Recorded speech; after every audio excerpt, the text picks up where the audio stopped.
Spiritual unity. Concordi populo et omnia referente ad incolumitatem et ad libertatem suam nihil esse immutabius, nihil firmius.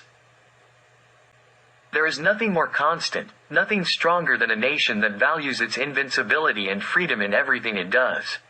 Cicerone. Victory in the field of historical sciences should have as its logical extension the action towards the spiritual unity of the Serbian people.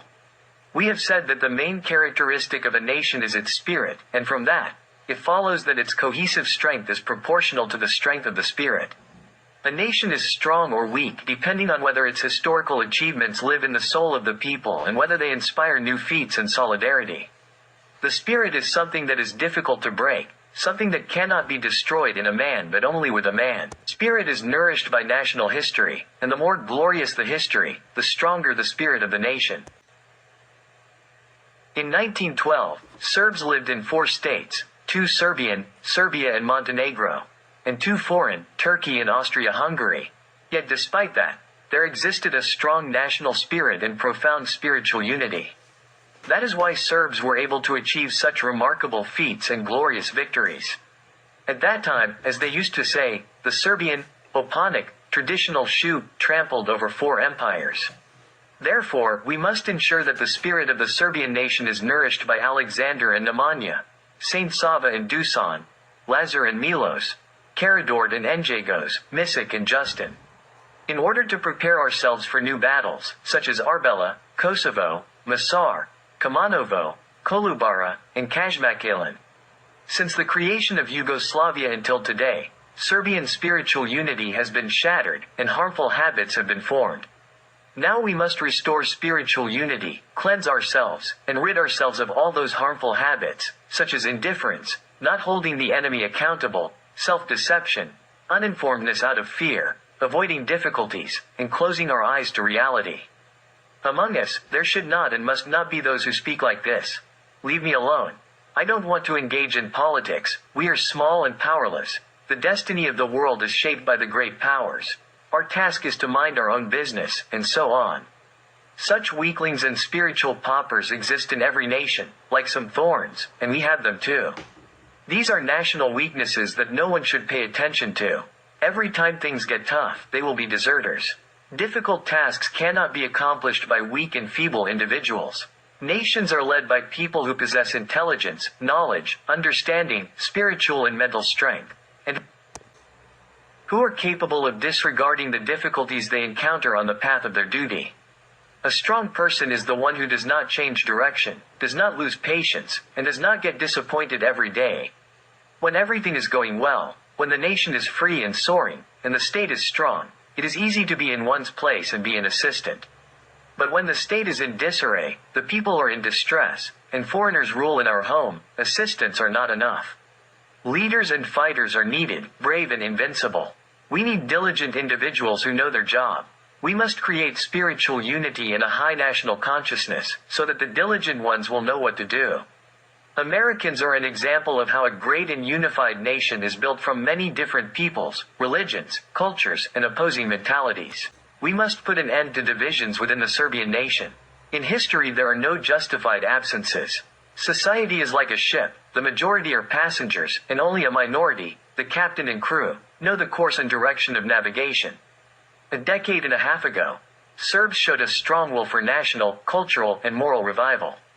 We were on the path to restoring the spiritual unity of the nation that our ancestors had. However, this national momentum was halted and abused by people in power who lacked sufficient national awareness, culture, and a sense of national interests. The leaders of the opposition, people of the same beliefs and upbringing as those in power, helped them. They were all remnants of the communist regime, people with indoctrinated minds. As a result, the people were deceived and lost. Instead of national revival, there came the trivialization and mockery of everything that belongs to the Serbian nation. Then followed something that shook the very idea of the nation, the blockade and embargo on the Drina River, the betrayal of the Republic of Serbian Krajina, and subsequently the betrayal of all other national interests. Everything was sacrificed to preserve power and the remnants of the failed communist system. There is no doubt that our enemies counted on the immaturity of our political leadership so that they could more easily achieve their goals by helping them stay in power, as they had a key ally in the war against us. Neglect of national interests and the immaturity of the ruling elite have also come to the forefront when it comes to establishing new relationships with our diaspora. Instead of respect and inclusion in the affairs of the Serbian nation, a policy of their exclusion and pushing them into foreign flocks was pursued. Serbs from the homeland and the diaspora are two integral parts of the Serbian nation and hold immense importance for each other. Therefore, it is necessary to establish a strong spiritual unity among all Serbs worldwide. Every nation has a kind of pillar of spiritual unity around which everything revolves. For us Serbs, that pillar is history, language, culture, and suffering. Our national history is one of the longest and richest in the world. It has long been known that history is the teacher of nations, and we, as peoples, are products of our own history. The main visible characteristic of a nation is its language, and we Serbs are fortunate to have a rich and beautiful language that is identical, without variation, among all Serbs. No other nation in Europe has such linguistic unity as the Serbs. Along with language comes the script, which has remained the same and is the most perfected in the world from ancient times until today. Where our script, the Serbian Cyrillic alphabet, is suppressed, the nationality is also suppressed.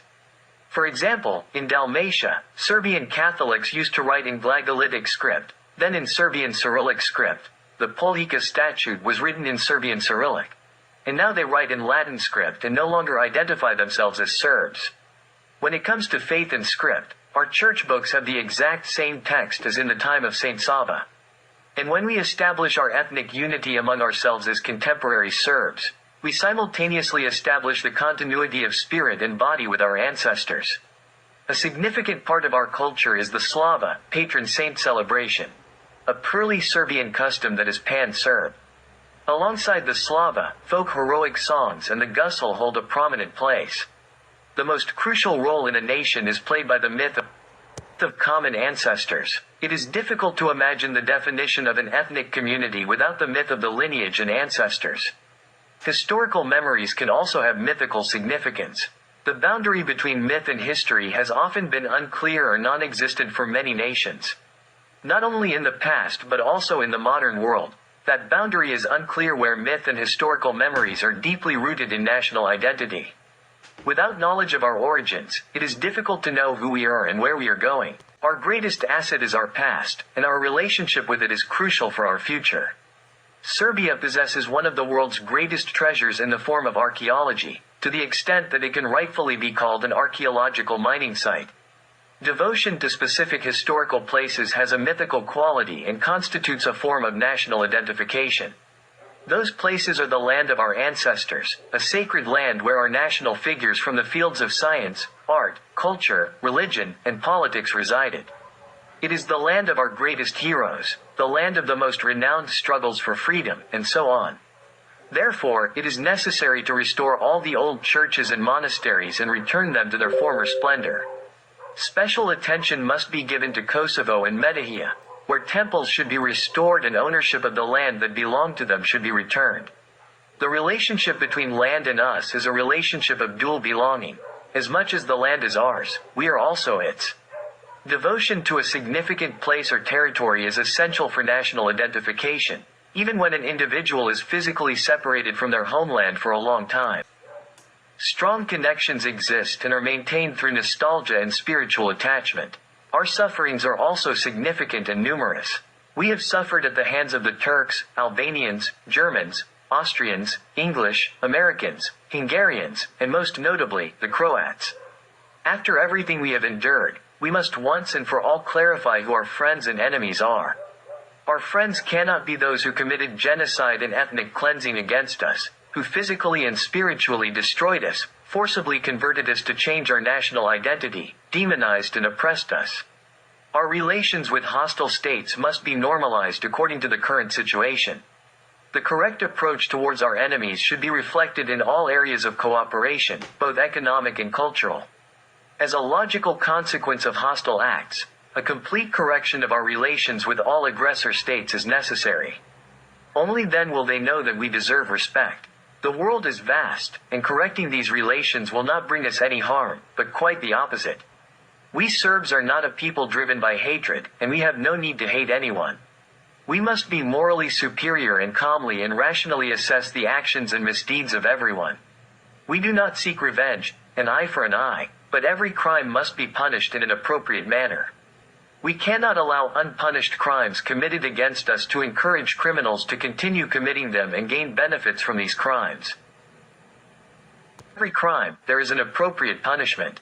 Serbia is not loved only by those who know nothing about Serbia or those who do not know what they are doing.